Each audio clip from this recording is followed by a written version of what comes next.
கன்னி ராசி சனி பெயர்ச்சி, குரு பெயர்ச்சி, ராகு கேது பெயர்ச்சி பலன்கள் இப்போ பார்க்கலாம். இந்த கன்னி ராசியில் இருக்கக்கூடிய நட்சத்திர பாதங்கள் உத்திரம் 2, 3, 4 பாதம், அஸ்த நட்சத்திரம் 4 பாதங்களும், சித்திரை நட்சத்திரம் 1, 2 பாதங்களும் இருக்குது. கன்னி ராசியில இப்போது இருக்கக்கூடிய கிரக அமைப்புகள் உங்களுக்கு இந்த சனி பெயர்ச்சி இப்போ நடந்து முடிஞ்சிருக்கு. திருக்கணித பஞ்சாங்கத்தின் மூலமாக 2025 மார்ச் மாதம் 29 அன்னைக்கு சனி பெயர்ச்சி நடந்திருக்கு. இந்த சனி பெயர்ச்சியின் மூலமாக இதுவரைக்கும் 6ஆம் இடத்துல இருந்த சனி இப்போதைக்கு 7ஆம் இடத்துல கண்டச்சனியாக வந்திருக்கு. அடுத்தது குரு பெயர்ச்சி மே மாதம் 14ஆம் தேதி குரு பெயர்ச்சி நடைபெற இருக்குது. இதுவரைக்கும் உங்களுக்கு 9ஆம் இடம் பாகிஸ்தானத்தில் இருந்த குரு இப்போது 10ஆம் இடத்துக்கு வருது. அடுத்தது ராகுகேது பெயர்ச்சி மே மாதம் 18ஆம் தேதி அன்னைக்கு ராகுகேது பெயர்ச்சி. இதுவரைக்கும் 7ஆம் இடத்துல இருந்த ராகு 6ஆம் இடத்துக்கு வரப்போகுது.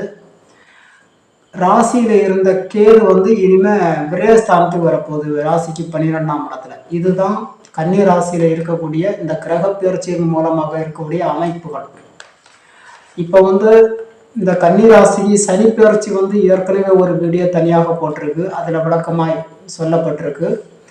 இப்போ இந்த குரு பெயர்ச்சி ராகு பெயர்ச்சி சொல்லும்போது சனி பெயர்ச்சின்னு சொல்லி 3 கிரக பெயர்ச்சிகளுக்கு பலன்களையும் தனித்தனியாக சொல்ல போகிறேன். இப்போ சனி பெயர்ச்சியை பொறுத்த வரைக்கும் திருக்கணித பஞ்சாங்கத்தின்படி நடந்திருக்கு. பாக்கிய பஞ்சாங்கத்தில் பார்க்கணும்னா இன்னும் 1 வருஷம் கழிச்சு தான் சனி பெயர்ச்சியை வரும். அதாவது இந்த மார்ச் மாதத்துலேருந்து இன்னும் அடுத்த 2026 அந்த மார்ச் அந்த டைமில் தான் சனி பெயர்ச்சியை வரும். இப்போ இப்போ நடந்திருக்கிற சனி பெயர்ச்சி திருக்கணித பஞ்சாங்கத்தின்படி தான் நடந்திருக்கு. இந்த சனி பெயர்ச்சியை பற்றி சொல்லும்போது 7ஆம் இடத்துல கண்டச்சனியாக சனி வந்திருக்கு. பொதுவாக சனி 3, 6, 10, 11ஆம் இடங்களில் வரும்போது தான் யோகங்களை செய்யும். 7ஆம் இடத்துல சனி வந்தால் யோகத்தை கொடுக்காது. ஆனால் இந்த சனி 7ஆம் இடத்துல வரும்போது இது களத்திரஸ்தானம், திருமணஸ்தானம் சொல்லுவாங்க. இந்த இடத்துல சனி வரும்போது உங்களுக்கு தொழிலில் எந்த பிரச்சனையும் வராது. சனியினால தொழிலில் பிரச்சனை வராது. இந்த 2.5 வருஷம் 7ஆம் இடத்துல ஒரு 2.5 வருஷம் இருக்கும். இந்த 2.5 வருஷத்துல சனியினால உங்களுக்கு தொழிலில் எந்த பிரச்சனையும் வராது, தொழில் நல்லபடியாக அமையும். ஆனால் அதே நேரத்தில் மீதி உள்ள காரியங்கள்லாம் உங்களுக்கு தடைகள் ஏற்படும். எந்தெந்த விஷயங்கள்னா அது இருக்கக்கூடியது திருமணஸ்தானம். பொதுவாக இந்த 7ஆம் இடத்துல சனி, ராகு, கேதுக்கள் போன்ற அசுப கிரகங்கள் வந்தால் அந்த திருமணம் அந்த ஸ்தானமே கெட்டு போயிடும். 7ஆம் இடம் கெட்டு போயிடும். திருமணம் தடை ஏற்படும், தாமதமாக ஏற்படும். இப்படி நிறைய விஷயங்கள் குடும்பத்தில் கணவன் மனைவிக்கிடையே சில பிரச்சனைகள் ஏற்படுத்தி விடும். இந்த 7ஆம் இடத்துல வரக்கூடிய சனியின் பார்வை 3, 7, 10 3 பார்வைகளும் உங்கள் ராசிக்கு 9ஆம் இடத்துல படம். முதல் பார்வை பாகிஸ்தானத்தில் படுது. அப்போ ஒரு யோகத்தை செய்ய முடியாத ஒரு கிரகம் பாகிஸ்தானத்தில் அதனுடைய பார்வைப்படும் போது அந்த பாகிஸ்தானமே கெட்டு போயிடும். பாகிஸ்தானம் மூலமாக கிடைக்கக்கூடிய நற்பலன்கள் எல்லாம் உங்களுக்கு கிடைக்காமல் போயிடும், தடைப்பட்டு போகும். பெரியவர்களுடைய சப்போர்ட்டு கிடைக்காது. சுப நிகழ்ச்சிகள் தடை ஏற்பட்டு தாமதம் ஏற்பட்டு போயிடும். நல்ல நல்ல காரியங்கள்லாம் உங்களுக்கு அவ்வளோ ஈஸியாக நடக்காது. இந்த 7ல் சனி இருக்கும்போது கல்யாணம் பண்ணலாமன்னா பண்ணாமல் இருப்பது ரொம்ப நல்லது. அப்படி செஞ்சீங்கன்னா ஆணுக்கும் பொண்ணுக்கும் இப்போ கல்யாணம் பண்ணிக்க பிறகு ஆணும் பொண்ணும் பொருத்தம் இல்லாமல் இருப்பாங்க. பையனுக்கு பொண்ணு பொருத்தமாக இருக்காது, பொண்ணுக்கு பையன் பொருத்தமாக கிடைக்க மாட்டான். இப்படி அப்படியே நீங்கள் கல்யாணம் பண்ணிக்கிட்டா கூட எதிர்காலத்தில் சில பிரச்சனைகள் ஏற்படுவதற்கும் வாய்ப்புகள் அதிகம். அப்போ 7ல் சனி இருக்கும்போது உங்களுக்கு தொழிலில் பிரச்சனை இருக்கா, தொழில் நல்லா இருக்கும் சனியை பொறுத்த வரைக்கும். ஆனால் மீதி உள்ள காரியங்கள்லாம் கெட்டு போயிடும், தடைப்பட்டு போகும். இந்த சனியோட 3 பார்வை, முதல் பார்வை பாகிஸ்தானத்தில் போது பாகிஸ்தானம் கெட்டு போயிடுது. அடுத்தது சனியோட நேரடி பார்வை உங்கள் ராசி மேலே விடும். ஒரு அசுப கிரகத்தின் பார்வை அது யோகத்தை செய்ய முடியாத ஒரு இடத்துல இருந்துட்டு பார்க்கும்போது அந்த அந்த ஸ்தானம் உங்கள் ராசி கெட்டு போயிடுது.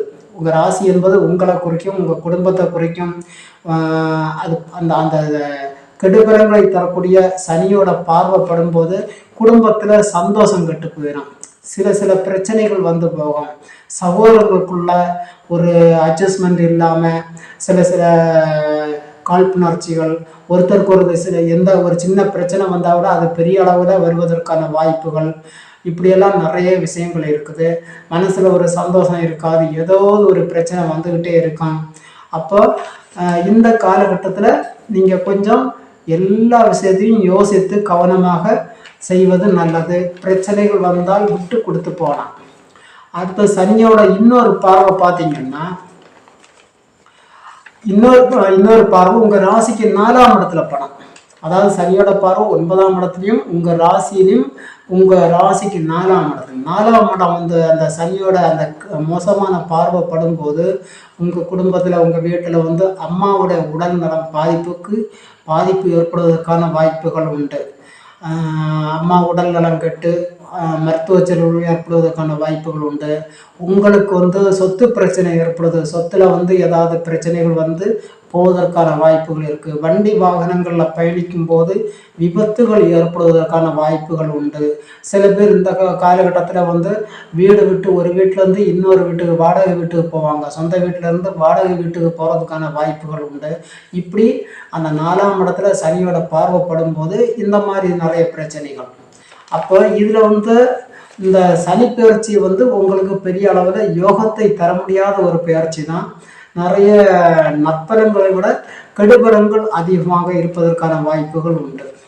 அடுத்தது குரு பெயர்ச்சி. உங்களுக்கு வந்து இது வரைக்கும் பாகிஸ்தானத்தில் இருந்த குரு இப்போ தொழில்ஸ்தானம் 10ஆம் இடத்துல குரு வரப்போகுது. கிட்டத்தட்ட ஒரு வருஷம் அந்த மிதுன ராசியில் குரு இருக்க போகுது. பொதுவாக 10ஆம் இடத்துல 10ல் குரு வந்தால் செய்யும் தொழில் பால் அப்படிங்கிற ஒரு பழமொழியே இருக்குது. அப்போ குரு பகவான் வந்து 2, 5, 7, 9, 11ஆம் இடங்களில் வரும்போது மட்டும்தான் நிறைய யோகத்தை செய்யும். 10ல் குரு வந்தால் யோகத்தை செய்யாது. அப்போ அந்த 10ஆம் இடத்துல குரு இருக்கும்போது நீங்கள் எந்த தொழில் செஞ்சாலும் அந்த தொழில் வந்து லாபத்தை கொடுக்காது, நஷ்டத்தை நோக்கி போகும். அதில் நிறைய பிரச்சனைகளை ஏற்படுத்தி கொடுக்கும். அந்த குரு பகவானுடைய பார்வை வந்து 5, 7, 9 3 பார்வை உங்கள் ராசிக்கு 2ஆம் இடத்துலையும் 4ஆம் இடத்துலையும் 6ஆம் இடத்துலையும் குரு பார்வைப்படுது. பொதுவாக சொல்லுவாங்க, குரு பார்த்தா கோடி நன்மை. குரு இருக்கிற இடத்த விட பார்க்கக்கூடிய இடம்தான் பலமாக இருக்கும், யோகத்தை செய்யணும்னு. அது அப்படி கிடையாது. அது அனுபவத்தில் அது வந்து இந்த அனுபவப்பட்டு நன்றாக தெரிந்த அனுபவம் வாய்ந்த ஜோதிடர்கள் அவர்களுக்கு தான் தெரியும். அது எல்லா இடங்கள்லையும் குரு வந்து யோகத்தை கொடுக்காது. எல்லா நேரங்களையும் குரு பார்க்கக்கூடிய இடங்களும் உங்களுக்கு யோகத்தை தராது. குரு 2, 5, 7, 9, 11ஆம் இடங்களில் வரும்போது தான் அந்த இடங்களையும் பலப்படுத்தும், அது பார்க்கக்கூடிய இடங்களையும் பலப்படுத்தும். 10ல் குரு வந்தால் செய்யக்கூடிய தொழிலும் பாழாகி போகும். அது பார்க்கக்கூடிய இடம் 2, 4, 6 இந்த 3 இடங்களுமே கெட்டு போயிடும். குரு பார்வைக்கு பலன் கம்மி இந்த நேரத்தில். 10ல் குரு வரும்போது அது பார்க்கக்கூடிய இடத்தின் அந்த பலன்களும் ரொம்ப குறைவாக இருக்கும். அப்போ தொழில் ஸ்தானம் குரு பகவானால் உங்களுக்கு தொழில் கெட்டு போகும். அப்போ தொழில் கெட்டு போயிடுச்சுன்னா 2ஆம் இடம் தனஸ்தானம், அந்த வருமானமும் தடைப்பட்டு போகும். வருமானம் வருவதில் நிறைய பிரச்சனைகள் ஏற்படும். குடும்பத்திலையும் சில பிரச்சனைகள் ஏற்படுறதுக்கு வாய்ப்பு உண்டு. குருவின் இன்னொரு பார்வை உங்கள் ராசிக்கு 4ஆம் இடத்துல படுது. ஏற்கனவே சனியோட பார்வையும் 4ஆம் இடத்துல படுது. இப்போ குருவின் பார்வையும் 4ஆம் இடத்துல படும்போது இந்த 2 கிரகங்களும் ஒரு யோகத்தை தர முடியாத இடங்கள்ல இருந்து பார்க்கும்போது கண்டிப்பாக இந்த காலகட்டத்தில் வந்து உங்களுக்கு வந்து தாயாருடைய உடல்நலம் பாதிப்பு ஏற்படுவதற்கான வாய்ப்புகள் உண்டு. உங்களுக்கும் சில பிரச்சனைகள் ஏற்படுவதற்கு வாய்ப்புகள் உண்டு. விபத்துகள் ஏற்பட வாய்ப்புகள் உண்டு. சொத்துல பிரச்சனை ஏற்பட வாய்ப்பு உண்டு. ஒரு வீட்டிலேருந்து இன்னொரு வீட்டுக்கு வீடு மாறி போவதற்கான வாய்ப்புகள் இருக்குது. அதே மாதிரி இந்த குருவின் யோகத்தை தர முடியாத இந்த குரு பகவான் இன்னொரு இடத்தையும் பார்க்குது, 6ஆம் இடம். 6ஆம் இடம் கடன், நோய், வம்பு வழக்குகள். இந்த 6ஆம் இடத்தை பார்க்கும்போது உங்களுக்கு இந்த காலகட்டத்தில் வந்து குரு பகவான் மூலமாக சில பேருக்கு கடன் பிரச்சனைகள் ஏற்பட வாய்ப்பு உண்டு. உடம்புல வந்து சில நோய்கள் வந்து போவதற்கான வாய்ப்புகள், சமூகத்தில் வந்து உங்களுக்கு நீங்கள் செய்யக்கூடாத ஒரு செயலுக்கு நீங்களே, அதாவது செய்யாத ஒரு குற்றத்திற்கு உங்கள் மீது பழி வருவதற்கான வாய்ப்புகளும் இருக்குது. இந்த மாதிரி குரு பகவான், இந்த குரு பயிற்சி மூலமாக இப்படி தான் பலன்கள் இருக்கும் இந்த ஒரு வருஷம். அடுத்தது ராகு கேது பயிற்சி மே மாதம் 18ஆம் தேதி. இந்த ராகு வந்து இது வரைக்கும் உங்களுக்கு 7ஆம் இடத்துல இருந்த ராகு யோகத்தை தரக்கூடிய 6ஆம் இடத்துக்கு வரப்போகுது. கேது வந்து ராசியில் இருந்த கேது இனிமேல் விரயஸ்தானத்துக்கு வரப்போகுது 12. இந்த 3 கிரக பயிற்சிகள்லையும், இந்த 4 கிரக பயிற்சிகள்லையும் ஒரு யோகத்தை தரக்கூடிய கிரகம் வந்து ராகு பகவான் மட்டும்தான் இந்த பயிற்சி மூலமாக உங்களுக்கு அமையுது. கேதுவும் மற்ற 3 கிரகங்களும் சனி, குரு, கேது, இந்த 3 கிரகங்களுமே இந்த பயிற்சிகள் மூலமாக உங்களுக்கு யோகத்தை தர முடியாத கெடுபலங்களை தரக்கூடிய அமைப்பில் தான் வருது. அதனால இந்த 2025 மார்ச் மற்றும் மே மாதங்களில் வரக்கூடிய இந்த பயிற்சிகள் எல்லாமே கன்னி ராசியில் பிறந்த உங்களுக்கு பெரிய அளவில் யோகம் கிடையாது. நிறைய உங்களுக்கு இந்த காலகட்டத்தில் வந்து மோசமான திசையும் புத்தியும் யார் யாருக்கு நடக்குதோ அவர்களுக்கெல்லாம் பிரச்சனை கொஞ்சம் அதிகமாக இருக்கும். மற்றவர்களுக்கெல்லாம் ஒரு நல்ல யோகமான திசை புத்தி நடக்குது, அப்படிப்பட்டவங்களுக்கெல்லாம் உங்களுக்கு இந்த கிரக பயிற்சினால பெரிய அளவில் பாதிப்புகள் வராது.